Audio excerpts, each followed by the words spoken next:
महाराष्ट्र विधानसभा चुनाव से पहले सीएम फेस की घोषणा जरूरी, अपनी मांग पर अड़े उद्धव ठाकरे। विधानसभा चुनाव से पहले विपक्षी गठबंधन महाविकास आघाड़ी मविया में सीएम फेस के चेहरे को लेकर एक बार फिर से महाभारत छिड़ती नजर आ रही है।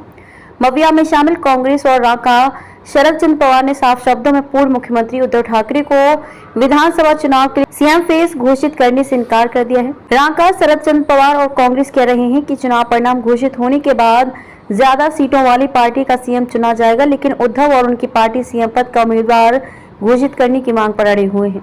इस वजह से मविया गठबंधन का अस्तित्व खतरे में पड़ता नजर आ रहा है। महाराष्ट्र विधानसभा चुनाव की पृष्ठभूमि में राज्य की सभी पार्टियां तैयारियों में जुटी हुई हैं।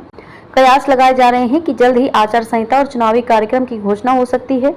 इसी दौरान सीएम पद के चेहरे को लेकर विपक्षी दलों में घमासान देखने को मिल रहा है। कांग्रेस और शरद पवार द्वारा उद्धव को सीएम पद का चेहरा घोषित किए जाने से इनकार के बाद अब उद्धव की शिवसेना कांग्रेस और शरद पवार से अपने सीएम पद के उम्मीदवार का नाम घोषित करने की मांग कर रही है।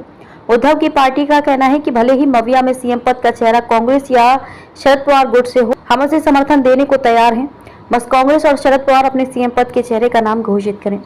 फडणवीस ने भड़काया। गौरतलब हो कि कुछ दिनों पहले शरद पवार और कांग्रेस ने उद्धव को सीएम पद का चेहरा घोषित करने से इनकार कर दिया था। दोनों ने उद्धव से साफ शब्दों में कह दिया था कि जिसका ज्यादा विधायक होगा उसका सीएम बनेगा। कांग्रेस और बड़े पवार की दो टूक के बाद उद्धव की पार्टी बैकफुट पर आ गई थी, लेकिन हाल ही में एक साक्षात्कार के दौरान उप मुख्यमंत्री देवेंद्र फडणवीस ने यह कहकर उद्धव गुट को भड़का दिया कि मविया में उद्धव सीएम पद की रेस में कहीं है ही नहीं। ज्यादा विधायकों वाला फॉर्मूला खतरनाक। उद्धव पार्टी का कहना है कि सीएम पद के चेहरे के बगैर चुनाव लड़ना आसान नहीं है। ज्यादा विधायक वाले फॉर्मूले के आधार पर गठबंधन में चुनाव लड़ने में उससे भी ज्यादा जोखिम है। अपनी सीटें बढ़ाने के चक्कर में सियासी पार्टी के लोग सहयोगी दलों के उम्मीदवारों को गिराने का प्रयास ज्यादा करते हैं। ऐसा बीजेपी के साथ महायुति के दौरान हम 3 चुनाव में भुगत चुके हैं। जयंत पाटिल के बयान से बड़ी होड़। कुछ दिन पहले रांका नेता शरद पवार ने कहा था कि हमारी पार्टी के किसी नेता के सीएम पद में कोई दिलचस्पी नहीं है। बाद में पवार की सांसद पुत्री सुप्रिया सुले ने भी शरद पवार के बयान का समर्थन किया था।